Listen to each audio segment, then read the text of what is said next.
Chintareddypalem youth ఆధ్వర్యంలో బాబాసాహెబ్ అంబేద్కర్ 133వ జయంతి వేడుకలు అట్టహాసంగా నిర్వహించారు. ఈ కార్యక్రమానికి మాజీ collector, Nellore parliament Congress party అభ్యర్థి కొప్పుల రాజు విచ్చేసి ఘనంగా నివాళులర్పించారు. ఈ సందర్భంగా ఆయన మాట్లాడుతూ దేశానికి ఎనలేని సేవలు చేసిన అంబేద్కర్ అని కొనియాడారు. ఈ సందర్భంగా చింతారెడ్డిపాలెం యూత్ ఆధ్వర్యంలో సాంస్కృతిక కార్యక్రమాలు అట్టహాసంగా నిర్వహించారు. ఈ సందర్భంగా అంబేద్కర్ చిత్రపటంతో భారీ ఊరేగింపు, సాంస్కృతిక కార్యక్రమాలు నిర్వహించారు.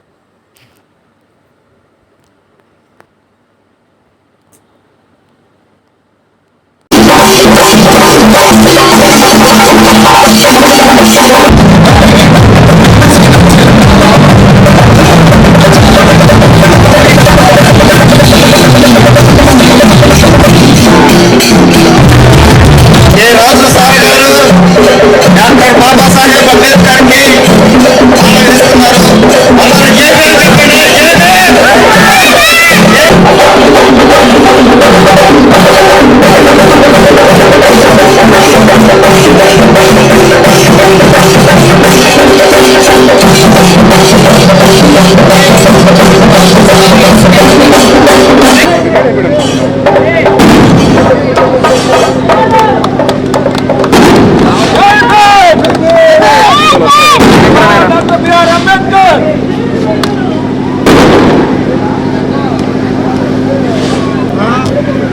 గణేష్ ముందుకు రా.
ఈరోజు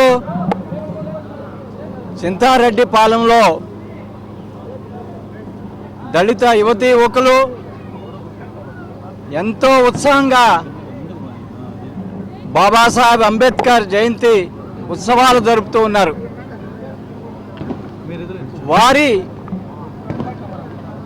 ఆనందంతో పాలు పంచుకునేదానికి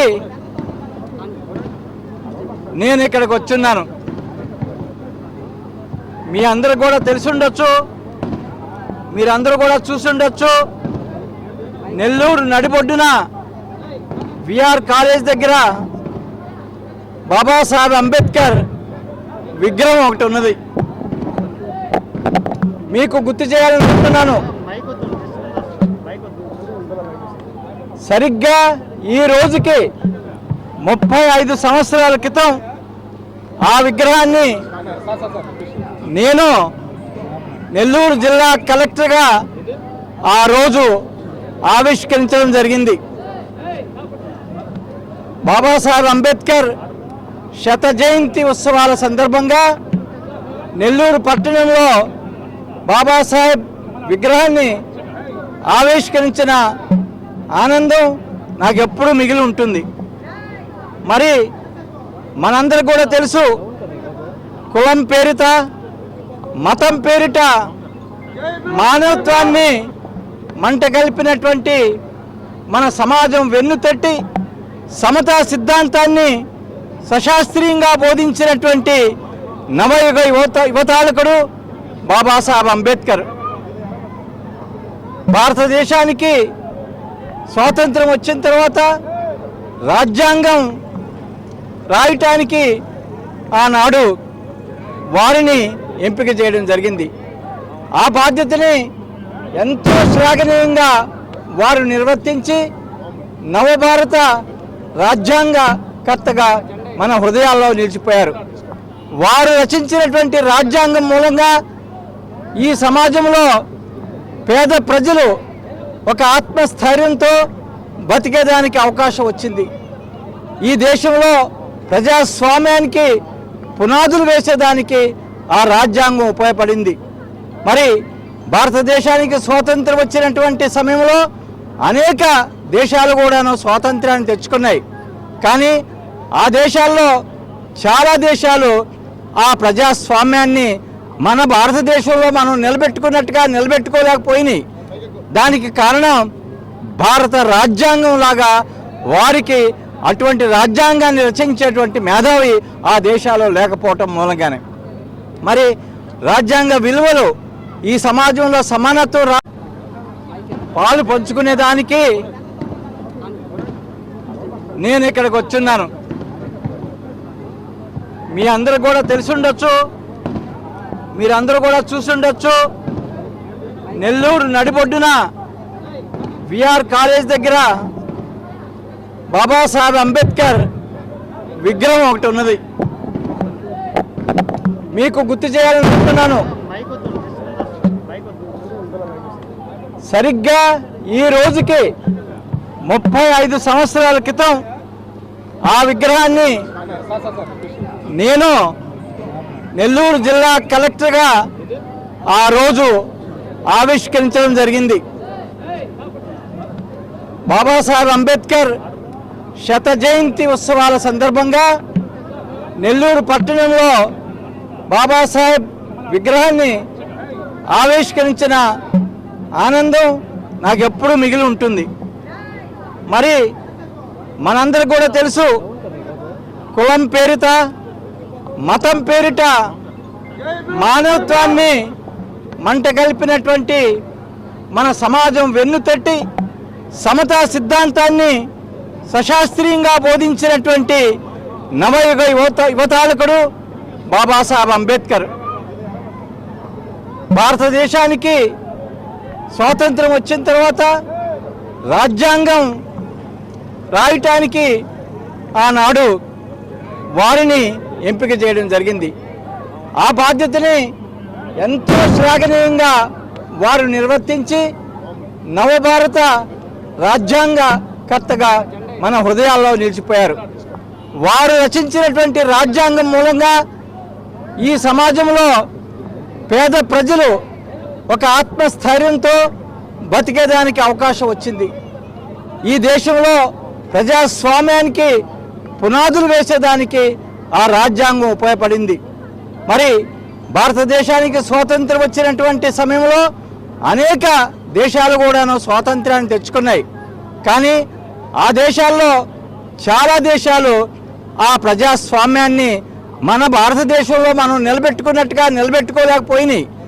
దానికి కారణం భారత రాజ్యాంగం లాగా వారికి అటువంటి రాజ్యాంగాన్ని రచించేటువంటి మేధావి ఆ దేశాల్లో లేకపోవటం మూలంగానే. మరి రాజ్యాంగ విలువలు ఈ సమాజంలో సమానత్వం రావాలి, ఈ సమాజంలో అందరూ కూడాను అభివృద్ధి చెందాలి అనే కోరిక బాబాసాహెబ్ అంబేద్కర్లో గాఢంగా ఉండేది. అందుకనే దళితులకి రిజర్వేషన్ ఏర్పాటు చేయటం, దళితులకి ఉద్యోగ అవకాశాల కోసం వారికి ఏర్పాట్లు చేయటం, మరి అనేక విధానాల ద్వారా ఈనాడు దళితుల యొక్క జీవితాల్లో బాగు వచ్చింది బాబాసాహెబ్ అంబేద్కర్ మూలంగా. మరి ముఖ్యంగా రాజకీయ రిజర్వేషన్స్ మూలంగా ఈనాడు దళితుల యొక్క వాయిస్, దళితుల యొక్క విషయాలు, దళితుల యొక్క సమస్యలు అసెంబ్లీలో పార్లమెంట్లో నిలదీసేదానికి బాబాసాహెబ్ అంబేద్కర్ అవకాశం కల్పించారు. మరి ఈనాడు భారతదేశం మొత్తంలో అనేక పట్టణాల్లో అనేక గ్రామాల్లో ఇటువంటి విగ్రహాలు ఏర్పాటు చేసుకొని దళితులు వారి నుంచి స్ఫూర్తి తెచ్చుకొని ముందుకు వెళ్తున్నారు. ఈ సందర్భంగా ప్రత్యేకంగా చింతారెడ్డిపాలెం ప్రజలందరూ కూడాను నా హృదయపూర్వక ధన్యవాదాలు తెలియజేస్తూ అభినందనలు తెలియజేస్తున్నాను. జై హింద్. చింతారెడ్డిపాలెం గ్రామం, నెల్లూరు రూరల్ మండలం. బాబాసాహెబ్ డాక్టర్ బిఆర్ అంబేద్కర్ 133వ జయంతిని నా గ్రామంలో జరుపుకొని తెలుసుకున్నాము. ఆయన చేసిన మేలులు ఎనలేనివే. ఈరోజు మా గ్రామంలో చాలా నిరుపేదలు ఈరోజు ఓటు హక్కు వేసుకుంటున్నామంటే ఆయన ఇచ్చిన సంకల్పమే. వల్లభాయ్ పటేల్, నెహ్రూ, గాంధీ లాంటి పెద్ద పెద్ద నాయకులు 5 ఎకరాలు ఉన్న వాళ్ళకే ఓటు హక్కు అన్నారు.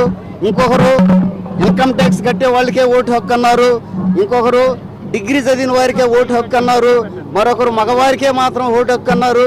కానీ బాబాసాహెబ్ అంబేద్కర్ గారు దాన్ని ఖండించి 21 సంవత్సరం నిండిన ప్రతి ఒక్కరికి ఓటు హక్కు కల్పించాలని, స్త్రీ కానీ పురుషుడు కానీ ఎవరికైనా సరే 21 సంవత్సరం నుంచే ఓటు హక్కు కల్పించాలని ప్రతిపాదిస్తే ఈరోజు మాకు అందరికీ ఓటు హక్కు కలిగింది. మాకు ఓటు హక్కు ఉండబట్టే పెద్ద పెద్ద బడా నాయకులు కూడా మా ఊరు చుట్టూ తిరుగుతున్నారు. మాది మురికివాడైనా సరే పెద్ద పెద్ద నాయకులు మా ఊరికి వచ్చి తిరుగుతున్నారు. అంతేకాకుండా 1935లోనే ఆయన రిజర్వ్ బ్యాంకును స్థాపించాడు.